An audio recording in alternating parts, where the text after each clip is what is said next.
नमस्कार दोस्तों, स्वागत है आपका डीप नॉलेज में। कुछ सवाल ऐसे होते हैं जो सचमुच में बताते हैं कि हम अब अपनी लाइफ के, अपनी स्पिरिचुअल लाइफ के ऑलमोस्ट पीक पर हैं। और हमारी स्पिरिचुअल लाइफ का पीक ये सफ़रिंग की जो ज़िंदगी चल रही है, फिज़िकल बॉडी की जो सफ़रिंग चल रही है, उसका एंड भी होता है। आज का सवाल है, कैसे पता कि ये हमारा आखिरी जन्म है? ये सवाल सबको नहीं आते, ये बहुत कम लोगों को आते हैं। इनफैक्ट ये सवाल तभी आता है जब आपके लास्ट लाइफ या लास्ट के कुछ लाइफ बचे हैं बस।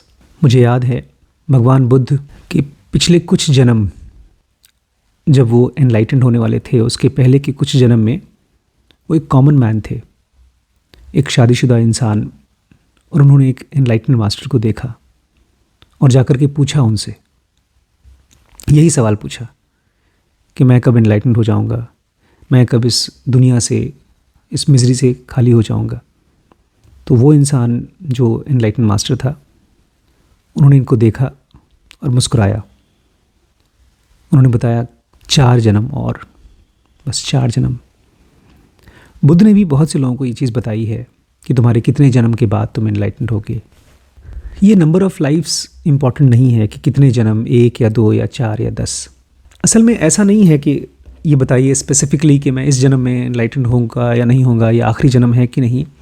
इसको ऐसे समझिए जैसे कि एक आदमी बहुत गरीब है, बहुत ही मजबूर है, परेशान है, और वो खोज रहा है कि कैसे मैं गरीबी से बाहर निकलूँगा।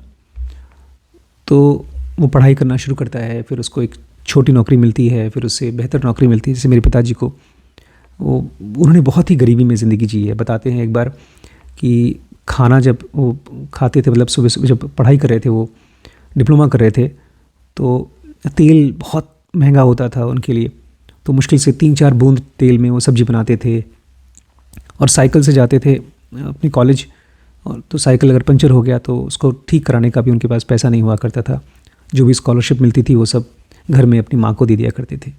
तो एक आदमी जब बहुत ही गरीब होता है, फिर उनको एक छोटी सी जॉब मिली थी। इनफैक्ट जॉब मिली भी नहीं थी, उनका इंटरव्यू हुआ और उस इंटरव्यू में उनको सेलेक्ट नहीं किया गया, जबकि वो बहुत ही लायक थे। तो जो भी वहाँ पर लोग खड़े थे, जो उनके इंटरव्यू ले रहे थे, बॉसेस, ऑफिसर्स, वो कहते हैं कि तुम तो बहुत ही जीनियस हो, तुम्हें तो जॉब मिल ही जाएगी। तो बोलते हैं मुझे बहुत गुस्सा आया कि जॉब तुम तो दे नहीं रहे और तुम बता रहे हो कि मिल जाएगी। But finally he got a good job and then he got a better job and then he got a very good job. तो ठीक ऐसे ही जो मिजरी होती है वो ख़त्म होना शुरू होती है, लेकिन वो ख़त्म होती है आपके समझ से। तो मैं इस वीडियो में खाली ये नहीं बताना चाहता हूँ कि आपको कैसे पता चलेगा कि आपकी आखिरी लाइफ है कि नहीं। इसमें आपको ये समझना चाहिए कि कौन सी एक्टिविटीज़ हैं जिसके ज़रिए आप इसको अपनी आखिरी या लास्ट फ्यू लाइफ्स बना सकते हैं। तो let me talk about that. देखिए, ये लास्ट लाइफ जब आपकी होगी ना, तो आपको एकदम क्लियर पता चल जाएगा। मैं 2 एग्जांपल्स देता हूँ। साईं बाबा की लास्ट लाइफ थी यहाँ पे, उसके बाद वो कभी दोबारा जन्म नहीं हुआ उनका। He was enlightened master. उनकी डेथ हुई थी 1918 में, 1918 में, लेकिन वो दूसरी बार डेथ हुई थी। उसके पहले उनकी डेथ हुई थी 1886 में, और उसमें उन्होंने अपने साथ एक महलसपति नाम के एक उनके डिवोटी रहते थे, उन्हीं के साथ। उनको उन्होंने कहा कि देखो, मैं अल्लाह के पास जा रहा हूँ और तुम इस बॉडी का ध्यान देना, 3 दिन बाद मैं वापस आ जाऊँगा। अगर मैं नहीं आता हूँ तो वो जगह है वहाँ पर इसको गाड़ देना, और बस, और कुछ नहीं, गाड़ देना बस। और अगर मैं वापस आता हूँ तो इस बॉडी का मैं खुद ध्यान दूँगा। ये चीज़ हमारे साईं बाबा के साथ हुई। ठीक यही चीज़ हमारे रमन महर्षि के साथ भी हुई। उन्होंने भी अपनी लाइफ में 2 बार डेथ का एक्सपीरियंस किया। बॉडी को छोड़ करके निकले, फिर वापस आए। एक बार जब वो छोटे थे, 15-16 साल के थे, तब। उसके बाद उन्होंने अपनी स्पिरिचुअल लाइफ को स्टार्ट किया था। और एक बार जब वो करीब 25-30 साल के थे, तब वो पूरी तरह से उनकी डेथ हो गई थी और फिर वो ज़िंदा हुए थे। तो एग्जैक्ट अगर आपको जानना है कि आपका लास्ट लाइफ है कि नहीं, तो इस तरह की घटना आपके साथ होगी कि आप अपनी बॉडी को छोड़ करके जा पाएंगे। और जैसा कि हम लोग जनोगा में पढ़ते हैं, एडवांस में ख़ास तौर से इसको हम लोग कवर करते हैं कि जो एडवांस प्रैक्टिसेस हैं वो आपको इस बॉडी के अंदर, फिज़िकल बॉडी के अंदर में करना होगा, लेकिन तब जब आप इस बॉडी को पूरी तरह से क्लिनिकली डेड कर पाएँ कॉन्शियसली। ये बहुत ही मुश्किल प्रैक्टिसेस हैं और वो केवल एक बहुत एडवांस्ड योगी ही कर सकता है। एक ऐसा योगी जिसने यम, नियम, आसन, प्राणायाम जैसे बेसिक स्टेप्स को पूरी तरह से मास्टर कर लिया हो। तो ये साइन है कि आपका लास्ट लाइफ है। लेकिन कुछ चीज़ें हैं जो आप कर सकते हैं ताकि अगर आपकी जो स्पिरिचुअल जर्नी है उसको कई 100 जन्म लगेंगे तो वो कम हो करके केवल कुछ ही जन्म लगेंगे, 2, 4, 5 या 10 या 20 जन्म लगेंगे। अपने आप में जब बुद्ध को किसी ने पूछा था कि मुझे कितने जन्म लगेंगे बताइए, तो उन्होंने कहा कि अगर तुम जिस रास्ते को, इस मध्यम मार्ग को जो बुद्ध बताते थे, अगर उसको फॉलो करोगे तो मुश्किल से तुम्हारे 2, 4, 10 जन्म लगेंगे या 20 जन्म लगेंगे। जब इस बात को लोगों ने बड़े शौक के साथ देखा कि हम ध्यान सीख रहे हैं आपके साथ और आप इतने अच्छे गुरु हैं, हमारे टीचर हैं, तो भी हमको 10, 15, 20 जन्म लगेंगे, तो बुद्ध ने बहुत ही अच्छा एग्जाम्पल दिया। तो और सच है, बुद्ध कहते हैं देखो इस समय नदी के किनारे कितने रेत के कण हैं, बालू के कितने कण हैं, तो अनलिमिटेड है, उसकी तो गिनती नहीं हो सकती। तो फिर कहते हैं इतने नंबर ऑफ लाइफ्स तुम्हें लगेंगे अगर तुम कॉन्शियसली अपने ऊपर काम नहीं करते हो। तो ये जो 2, 4, 10 जन्म है या 20 जन्म है ये ऑलमोस्ट ज़ीरो है। लेकिन मैं एक और पॉइंट ऐड करना चाहता हूँ, जिसकी लास्ट लाइफ्स होना शुरू हो जाती है, जो एक स्पिरिचुअल रास्ते पे चलता है कॉन्शियसली, वो आदमी फिर इस दुनिया में जब जीता है तो उसकी सफरिंग उस टाइम पर भी बहुत कम हो जाती है। जैसे साईं बाबा की लास्ट लाइफ में वो रहे बट ही नेवर सफ़र्ड, वो बॉडी नहीं थे। और ठीक ऐसे ही कृष्णमूर्ति की लाइफ में भी he never suffered because he started living inside his body and beyond his body. और जितने भी स्पिरिचुअल एस्पिरेंट्स हैं, अगर वो पूरी तरह से स्पिरिचुअल लाइफ नहीं भी जीते हैं तो भी एक गुडनेस की लाइफ जीते हैं, एक ऐसी लाइफ जीते हैं जहाँ पर वो उनके साथ लाइफ में कम एक्सीडेंट्स होते हैं और सफरिंग्स उनको कम टच करती है। इसको ऐसे समझिए जैसे कि एक आदमी जो दवाई को अफोर्ड कर सकता है, एक्सरसाइज को अफोर्ड कर सकता है, हेल्दी खाने को अफोर्ड कर सकता है, अच्छा घर अफोर्ड कर सकता है, तो उसकी उम्र बड़ी हो जाती है। ठीक ऐसे ही एक आदमी जो स्पिरिचुअल लाइफ को समझ सकता है, जी सकता है, अफोर्ड कर सकता है, वो आदमी सफ़र भी कम करता है। तो कुछ पॉइंट्स जो आपको हेल्प करेंगी स्पिरिचुअल लाइफ को स्पीड अप करने के लिए, लेकिन वो बाद में। उसके पहले मैं आपको ये बताना चाहता हूँ कि कौन कौन सी चीज़ें हैं जो आपकी स्पिरिचुअल लाइफ को स्लो करेंगी। क्योंकि ना हमारा माइंड सोच नहीं पाता है। अगर मैं आपको कुछ इंस्ट्रक्शंस दूंगा तो खट से उसके दिमाग में आ जाएगा उसका उल्टा, अगर मैं ये ना करूं तो पहले मैं आपको बताना चाहता हूं एज ए ज़ुनोगी आपको क्या क्या नहीं करना चाहिए। तो जो सबसे पहली चीज़ है जो आपको नहीं करना चाहिए वो है एक्यूमुलेशन ऑफ नेगेटिव कर्मास। हम सब जो ज़िंदगी जीते हैं वो एक अनकॉन्शियस लाइफ है, बेहोशी की ज़िंदगी है। बेहोशी की ज़िंदगी ठीक ऐसी होती है जैसे कोई आदमी आंख बंद करके अपनी गाड़ी चलाए, कार चलाए, साइकिल चलाए या आंख बंद करके चले। आमतौर पे ऐसा कोई करता नहीं है, आंख बंद करके गाड़ी चलाए। लेकिन स्पिरिचुअल लाइफ ठीक ऐसा ही है जहाँ पर आपकी आंखें खुल जाती हैं, आपको पता चल जाता है कि ये गलत है और ये सही है।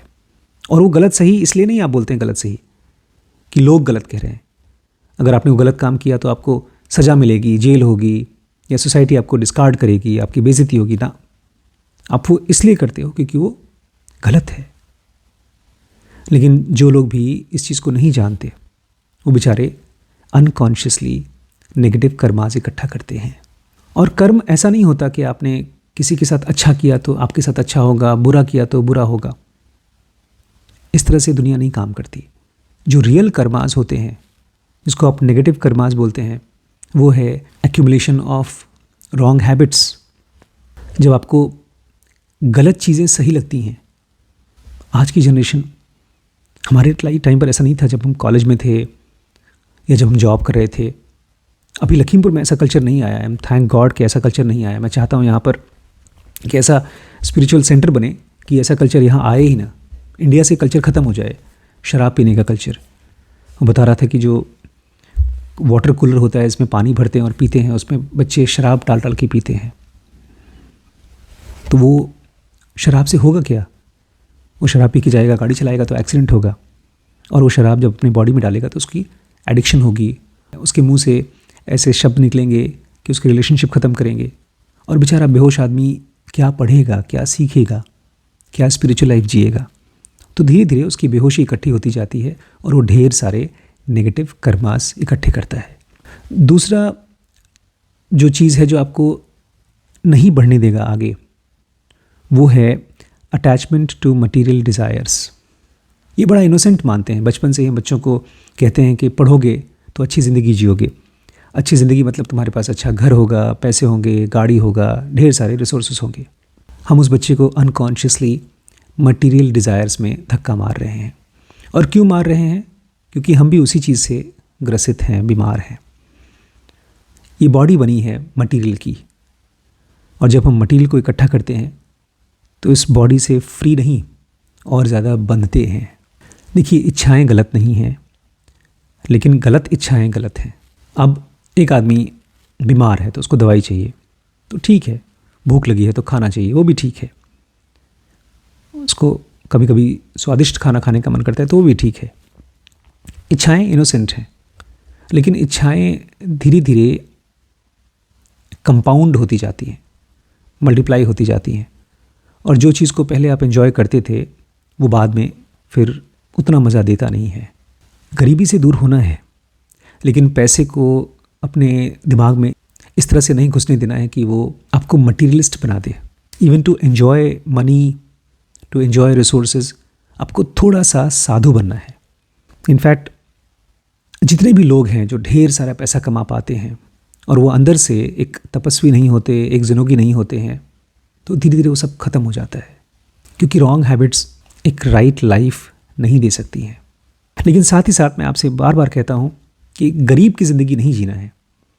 एक सक्सेसफुल आदमी होना है, लेकिन उस सक्सेस के ऊपर डिपेंडेंट नहीं होना है। आपके घर में टीवी हो, एयर कंडीशन हो, अच्छी गाड़ी हो, लेकिन आपकी पर्सनैलिटी ऐसी होनी चाहिए कि अगर वो नहीं काम कर रहा है तो भी आप आराम से सुकून में जी सकें। लेकिन अगर ऐसा नहीं होता है, आप बहुत ज़्यादा अटैच्ड हैं मटेरियल चीज़ों से, तो आपको भी बहुत टाइम लगेगा फिजिकल वर्ल्ड से बाहर निकलने में, एनलाइटन होने में। तीसरा पॉइंट जो आपको फंसाए रखेगा इस फिजिकल वर्ल्ड में, वो है ignorance and lack of spiritual awareness. दो टाइप की ज़िंदगी होती है। एक तो पूरी तरह से बेहोशी की, जो क्रिमिनल्स होते हैं, एक्सट्रीमिस्ट होते हैं, वो तो बहुत बहुत ही नेगेटिव लोग होते हैं। लेकिन जो लोग अच्छे लोग होते हैं, सो कॉल्ड अच्छे लोग, उसमें भी दो टाइप के लोग होते हैं। ज़्यादातर लोग शरीफों की ज़िंदगी इसलिए जीते हैं बिकॉज वो डरते हैं। वो एक रिलीजियस लाइफ जी रहे हैं जहाँ पर वो भगवान से डरते हैं, स्वर्ग और नर्क के कॉन्सेप्ट से डरते हैं कि अगर मैंने गलत काम किया तो मुझे ये सज़ा मिलेगी, अच्छा काम किया तो मुझे भगवान स्वर्ग में या जन्नत में क्या क्या अच्छी अच्छी चीज़ें देगा। तो वो रिलीजन है। वो अभी भी डर से काबू हो रहा है, वो डर से चल रहा है। अब उनको समझ में आना शुरू हो गया है। छोटा बच्चा जो क्लास में पढ़ाई करता था केवल एग्ज़ाम के डर से, मार्क्स पाने के लिए या फेल ना होने के लिए, अब वो इसलिए पढ़ता है क्योंकि उसको दुनिया समझ में आने के लिए पढ़ता है, क्योंकि उसको दुनिया समझना है। ठीक ऐसे ही ये भी एक तरह की पढ़ाई है, एक गूढ़ पढ़ाई है। मैं इसको हमेशा कहता हूँ कि स्पिरिचुअलिटी को जो आदमी एज अ प्रोफेशनल कोर्स नहीं पढ़ता, वो आदमी बहुत आगे बढ़ नहीं पाएगा। इसलिए मैं आपसे कहता हूँ कि आप सबको अपने घर का ज़िनोगी बनना है, एक योगी बनना है। अभी आज मेरी बात हो रही थी एक बहुत अच्छे सॉफ्टवेयर इंजीनियर से, तो बता रहा था कि उसकी कंपनी में अलग अलग लेवल्स हैं इंजीनियर के। सबसे लोएस्ट लेवल में वो लोग होते हैं जो उनको कुछ नहीं आता, फ्रेशर होते हैं। उसके बाद सेकंड लेवल पे वो टेक्निकल हेल्पर टाइप के होते हैं, उनको सारा काम डिफ़ाइन करके दे दिया जाता है कि तुम्हें यहाँ पर ये काम करना है, फिर वो कर पाते हैं। उसके ऊपर वो होते हैं ऑब्वियसली वो जो उस काम को डिफ़ाइन करते हैं और उनको देते हैं। जो सबसे हाईएस्ट लेवल पे होते हैं उनके बारे में उसने कहा कि ये लोग एक तरह से साधु होते हैं। इंजीनियर भी साधु होते हैं बिकॉज वो एक ऐसे लेवल पे पहुंच जाते हैं जहां उनको फ्यूचर देखना है, टेक्नोलॉजी को समझना है, और वो कॉन्फ्रेंसेस अटेंड करते हैं, कॉन्फ्रेंसेस कंडक्ट करते हैं। तो यहाँ तक कि अगर आप फिजिकल वर्ल्ड में भी, मटेरियल वर्ल्ड में भी सक्सेसफुल होना चाहते हैं, जो हाईएस्ट पीक पर पहुँचना चाहते हैं, तो आपको स्पिरिचुअल होना पड़ेगा। आप ये नहीं कह सकते कि मुझे नहीं पता है स्पिरिचुअलिटी और मैं ज़िंदगी को खुशी खुशी जी लूँगा। स्पिरिचुअलिटी इस लाइफ का आँख है, कान है। ये आँखें रियल आँख नहीं है, इससे आपको दुनिया साफ साफ नहीं दिखती। जो भी बातें आप इस कान से या इस मन से सुनते हैं वो आप सही तरीके से समझ नहीं पाते, इसलिए इस दुनिया को माया जाल कहा गया है। वो आपको फंसाती है, आपको प्लेजर देती है और पेन के ज़रिए कंट्रोल में बना के रखती है। आपसे भी ऊपर ऐसे ऐसे बीइंग्स हैं जिनके मोटे मोटे ईगो हैं और उनको मज़ा आता है ह्यूमंस को यूज़ करने में। और उस माया जाल से फ्री होने के लिए केवल एक ही हेल्प है और वो है स्पिरिचुअल अवेयरनेस। तो अगर आप अभी तक स्पिरिचुअल नहीं हुए हैं, ज़ेनोगी नहीं हुए हैं, तो आप इस दुनिया से या इस दुनिया की मिजरी से अभी बहुत टाइम लगेगा बाहर निकलने में। चौथा चीज़ जो आपको इस दुनिया में फंसा के रखेगा वो है अनरिजॉल्व्ड इमोशनल बैगेज। मैं अभी एक मैडम से मिला था, बहुत नाराज़ थी अपने किसी रिलेटिव से। इतना नाराज़ थी कि उनके मरने पर, इनफैक्ट उनकी सास की डेथ हुई थी और उन्हीं से नाराज़ थी वो। तो उनकी सास की डेथ हो गई और वो श्राद्ध करने गई थी, तो पंडित ने कहा कि इनको आप ऐसे प्रार्थना करिए और ये सोचिए कि वो उनको मुक्ति मिल जाए। बोलती ना, मैं इस बुढ़िया को मुक्त नहीं होने दूंगी, मैं चाहती हूँ कि ये भटके। तो ये है इमोशनल बैगेज। हमारा ब्रेन भरा हुआ है इमोशन से, दूसरों के इमोशन से नहीं, अपने इमोशन से भरा हुआ है। बुद्ध कहा करते थे जब भी आप किसी से गुस्सा होते हैं तो आप किसी और की गलती की सज़ा खुद को देते हैं। एक एक इमोशन जो आप अनकॉन्शियसली इकट्ठा होने देते हैं वो आपके माइंड का बोझ बनता है। उसको साफ करना होगा, उसको ज़ेनोगा की भाषा में रिडीम करना होगा। इसी में आपको स्पिरिचुअल मास्टर्स हेल्प करते हैं। आप जो ये पूरी स्पिरिचुअल लाइफ जी रहे हैं, मतलब जो भी आदमी स्पिरिचुअल लाइफ जी रहा है, एक साधु बन रहा है या एक आदमी बहुत सीरियसली स्टडी कर रहा है गुरु के साथ, तो अपने इमोशंस को ही प्योरीफाई कर रहा है। जो लोगों के साथ या चीज़ों के साथ या इवेंट्स के साथ जुड़ी हुई इमोशंस हैं उसको प्योरीफाई करके डिवाइन फ्रैगमेंट या गॉड के साथ कनेक्ट कर रहा है। अगर आप नहीं करते हैं तो ये बोझ मरने के बाद भी ख़त्म नहीं होता है, ये आपके साथ अगले जन्म में जाता है। तो इसका इलाज क्या है? इसका सोल्यूशन है ज़ेनोगी बनना। जो चीज़ें मैंने बताई कि नहीं करना चाहिए वो चीज़ें आपको करना चाहिए, मतलब उसी का ऑपोजिट करना चाहिए आपको। तो अगर आप नेगेटिव कर्मास इकट्ठे कर रहे हैं तो आपको बैलेंस करना होगा नेगेटिव कर्मास। और वो इतना सिंपल नहीं है कि आपने कुछ लोगों को खाना खिला दिया, गरीबों को दान दे दिया, कहीं कोई आश्रम में जाकर के एक कमरा बनवा दिया मंदिर में। ऐसा नहीं होता। फ्रीडम का हर एक स्टेप कॉन्शियस होता है, सोच समझ के जानबूझ के होता है।